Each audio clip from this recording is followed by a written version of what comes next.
The courtroom's echo was sharp that morning in Washington, D.C. Reporters clustered outside, cameras ready, anticipating a showdown that had been building for weeks. Inside, the marble halls of the Justice Department seemed to hum with tension.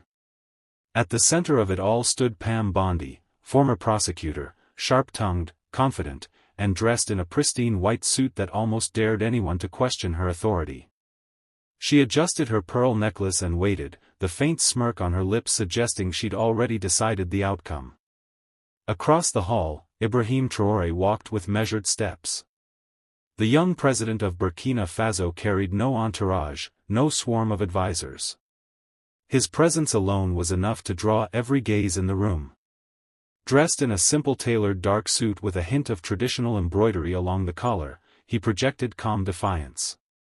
He was here, not as a defendant, but as a leader challenging the narrative Pam and her allies had been weaving about him for weeks, that without American oversight, his government could never deliver justice to its people. When the two finally stood face to face before the press, Pam tilted her head, eyes narrowing with a calculated air of condescension. "Mr. Traoré," she began, her voice smooth but dripping with superiority, "without us, there's no justice. That's just a fact." Her words hung in the air like a slap, and a few journalists scribbled eagerly, sensing headlines in the making. Traoré's eyes didn't waver. For a long second, he let the silence stretch, the weight of her arrogance hanging in the space between them. Then, with a steady voice, he replied, "Then justice was never yours." The room shifted, a few gasps, a muffled chuckle from a reporter in the back. It wasn't just a rebuttal, it was a dismantling of her premise in 7 words. Pam's smirk faltered, but only for a heartbeat. She recovered, leaning forward as if to press her advantage. "Careful, Mr. President. You're in my arena now." "And yet," Traoré said quietly, "I'm still standing." The stage was set. This wasn't going to be a polite exchange of diplomatic niceties. This was going to be a public reckoning, and neither of them intended to back down. The media storm had already begun. Within minutes of their exchange, clips of Pam Bondi's smirk and Traoré's sharp reply were flooding social media. Hashtags like #JusticeWasNeverYours trended in Washington, Paris, and even Ouagadougou. Commentators split into camps, some praising Pam for reminding him who sets the rules, others lauding Traoré for exposing the arrogance of Western legal politics. Inside the Justice Department's grand hearing room, the first official session was called to order. This wasn't a trial in the traditional sense, no jury, no criminal charges, but rather a high-stakes, international justice forum organized to debate global legal cooperation. The United States had invited leaders from around the world, yet somehow the opening panel had become a duel between Bondi and Traoré. Pam opened with a calculated flourish, citing statistics, agreements, and past interventions. Her voice carried the confidence of someone who believed the system she defended was untouchable. "Our legal frameworks," she said, "are what keep nations from descending into chaos. Without them, justice is just an idea, fragile and fleeting." She glanced at Traoré with a faint sneer, as if daring him to disagree. When it was his turn, Traoré didn't reach for papers or notes. He stood, resting both hands lightly on the podium. "Justice," he began, "is not a gift handed down from powerful nations. It is the right of every people, born from their culture, their struggles, and their own laws.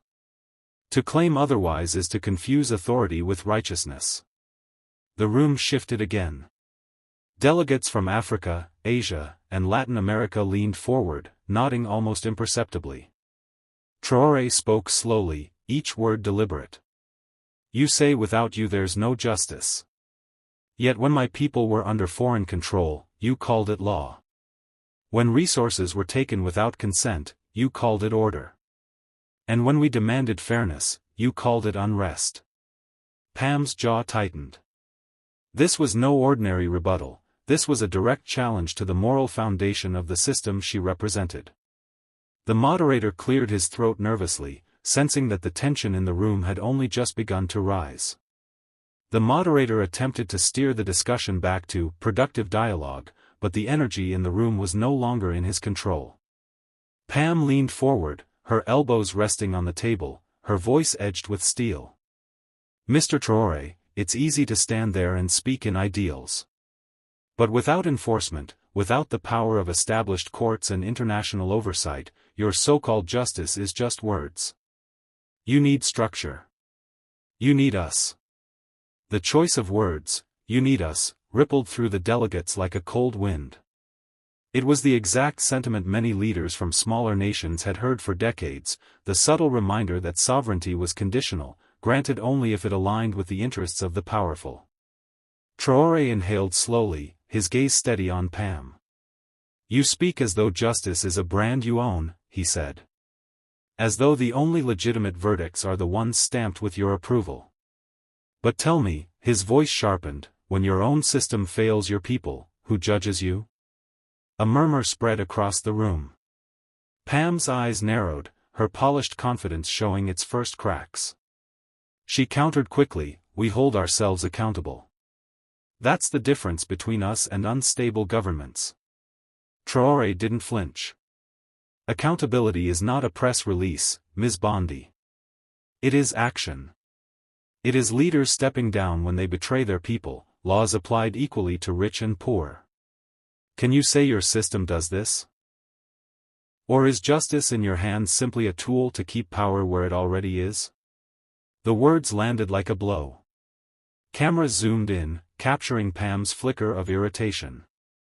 In the back row, a group of African Union delegates exchanged glances of quiet approval. The moderator shifted in his seat, clearly struggling to keep the forum from turning into a direct, uncontrolled duel. But the truth was, everyone in the room knew, the duel had already begun. Pam straightened in her chair, forcing a tight smile. Her voice took on the tone of a seasoned prosecutor cross-examining a witness. "Mr. Traoré, you speak about principles as though they can run a nation. But tell me, how long will your people respect these homegrown laws when criminals go unpunished because you lack the reach and resources of our institutions?"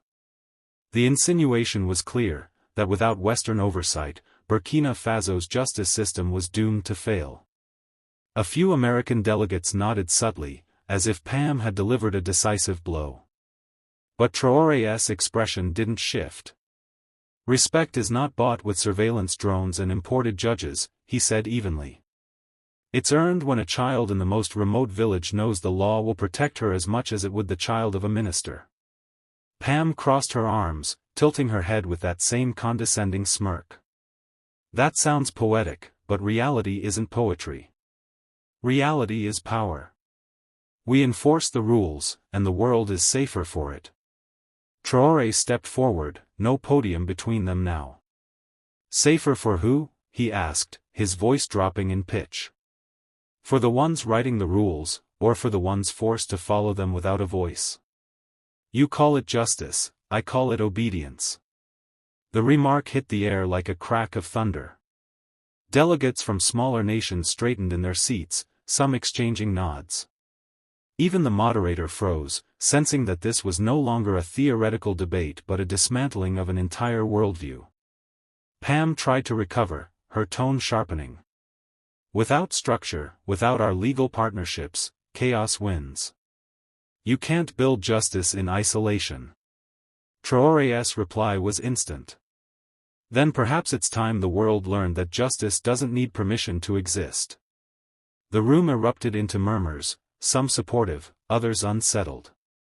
Cameras captured every twitch of Pam's jaw, every flicker of resolve in Traoré's eyes. This was no longer about one man or one woman. It was about whose definition of justice would stand when the dust settled. Pam's tone shifted, less diplomatic, more personal.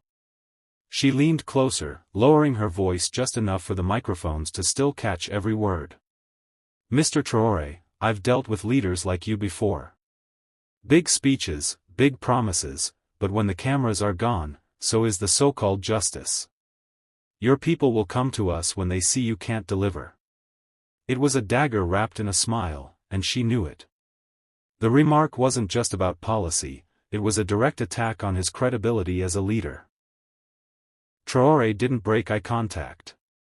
"Leaders like me," he said slowly, his tone edged with steel. "You mean leaders who aren't here to impress you, leaders who don't need your validation to serve their people?" Pam's smirk twitched, but she pressed on. "You're young, Mr. Traoré. Maybe too young to understand that the world is run by those who can enforce their version of the law, not just dream about it." He stepped closer, his voice calm but carrying a weight that silenced the side conversations in the hall. "And maybe you're too used to thinking justice is whatever the powerful say it is. But power doesn't make something right, it only makes it harder to challenge." There was a visible reaction among the delegates. Some African and Asian representatives subtly nodded, while a few Western envoys exchanged uneasy glances. Pam tried to pivot, speaking to the audience now. "Our system has brought stability to nations that were drowning in corruption. We've trained judges, rebuilt courts. And set the terms," Traoré interrupted. "Terms that serve your interests first, their people second. That's not justice. That's management of obedience." The moderator's gavel tapped lightly, a half-hearted attempt to cool the temperature in the room. But by now, the crowd wasn't here for moderation. They were here to see if one man could dismantle decades of rhetoric in real time. Pam's patience was thinning. Her smile was still there, but it had hardened into something brittle. She leaned back in her chair, crossing her legs, signaling she was ready to pounce the moment Traoré slipped. "So tell us," she said, her voice dripping with challenge, "what does your version of justice look like? And spare us the romantic speeches, give us something real." Traoré nodded slowly, as if he'd been waiting for this exact opening. He stepped to the center of the floor, turning not just to Pam but to the entire assembly. "Real," he began. "Real is a widow in my country who gets her land back because the court sides with her against a minister. Real is a police officer fired because he extorted a farmer for food. Real is our own people enforcing our own laws without waiting for a foreign agency to tell them what's right." His voice rose slightly. "Real justice is when your citizens see the law as theirs, not yours, not mine, but theirs. And that is something no amount of foreign oversight can give." Pam laughed softly, shaking her head as if dismissing him. "Noble words, but you're building castles on sand. Without the stability of our systems, you'll fall apart." Traoré didn't flinch. "Then maybe it's time you considered that our soil is stronger than you think. We've survived centuries without your courts, and we'll survive centuries more." The murmurs in the room grew louder, several delegates clapping quietly despite the formal setting. Pam's eyes darted toward the cameras, sensing that the tide of public perception was beginning to shift. Traoré looked directly at her. "Justice doesn't need your permission, Ms. Bondi. And it certainly doesn't need your approval to stand." For the first time, Pam didn't respond immediately. She adjusted her notes, the smirk gone entirely, replaced by a measured neutrality. But everyone watching could tell, the momentum had shifted. Pam tried to reclaim control, straightening her papers with a sharp snap. "Mr. Traoré, ideals don't keep criminals in prison. They don't stop organized crime. Without a strong, established legal system like ours, corruption will eat your country alive." Traoré didn't even look at his notes, he had none.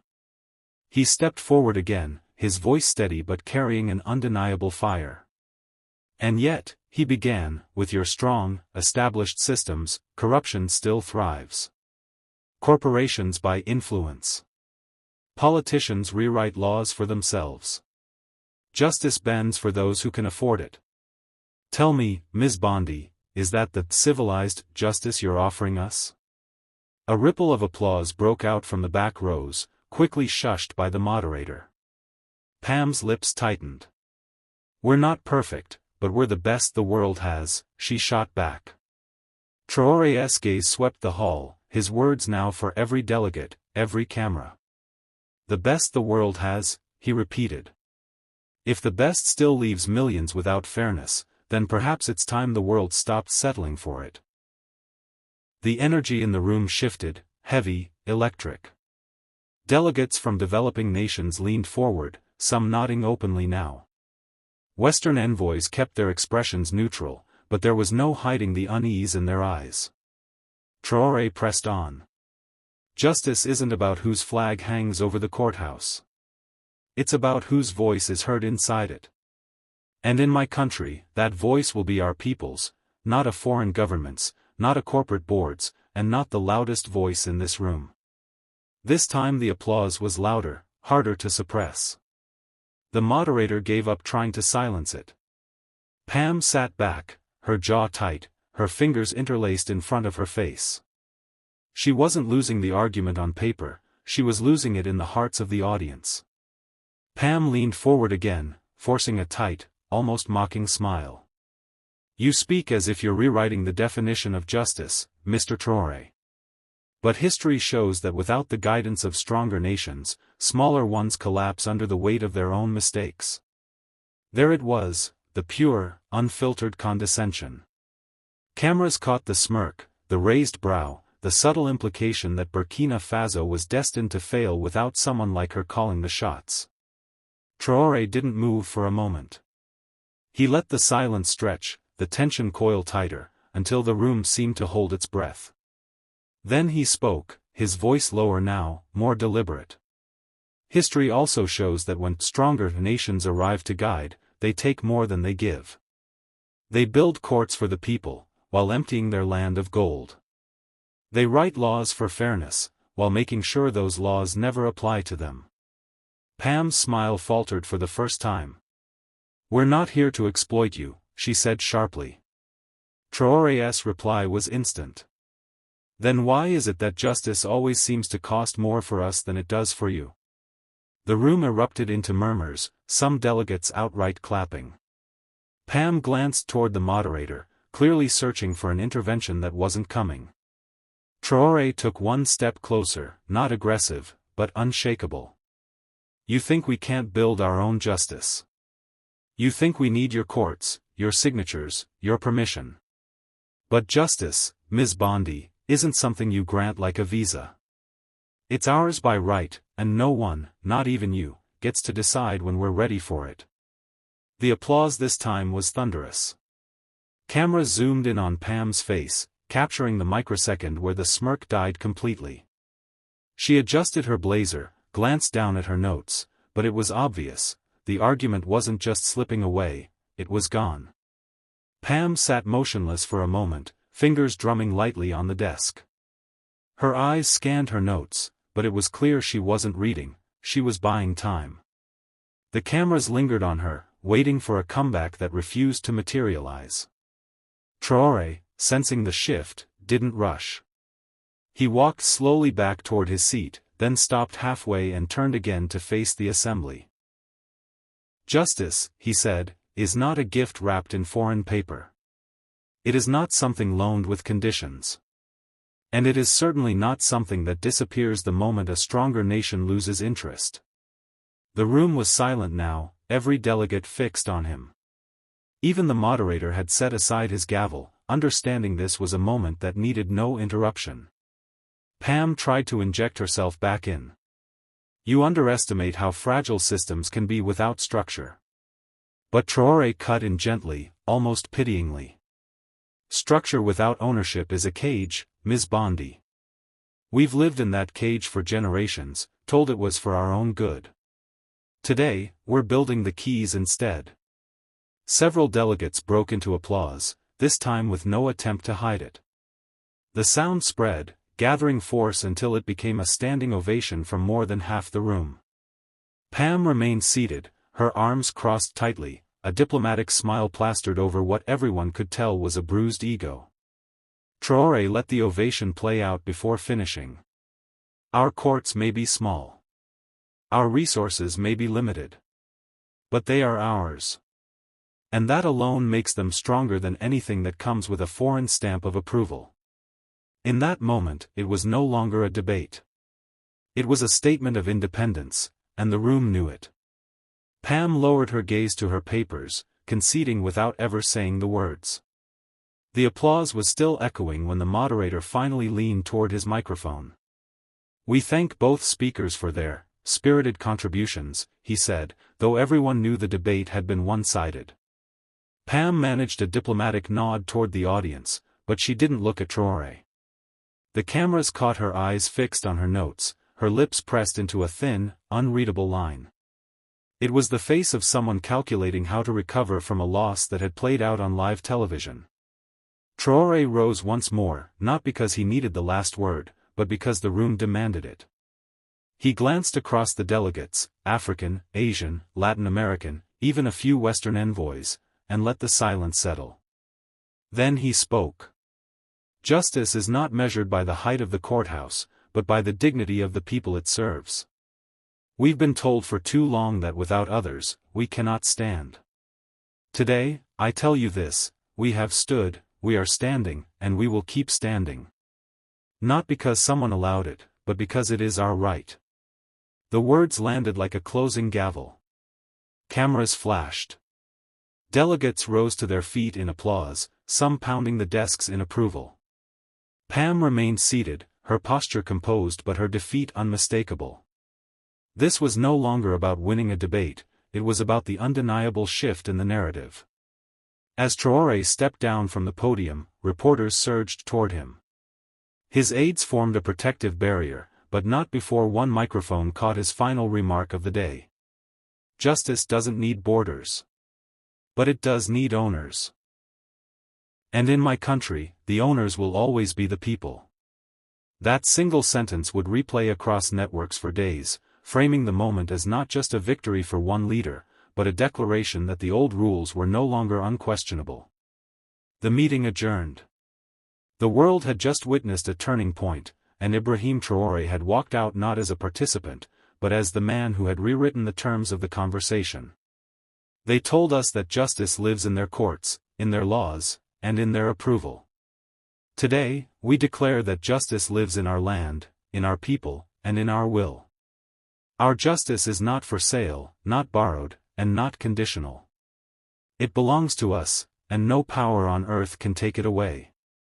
Pam Bondi looked at me with the same condescension we've faced for centuries. But let it be clear, those looks no longer stop us. We are building our own laws, our own order, and our own future. And we need no one's permission to do it. Justice is not measured by who sits highest on the bench, but by who stands with the people. I stand with mine.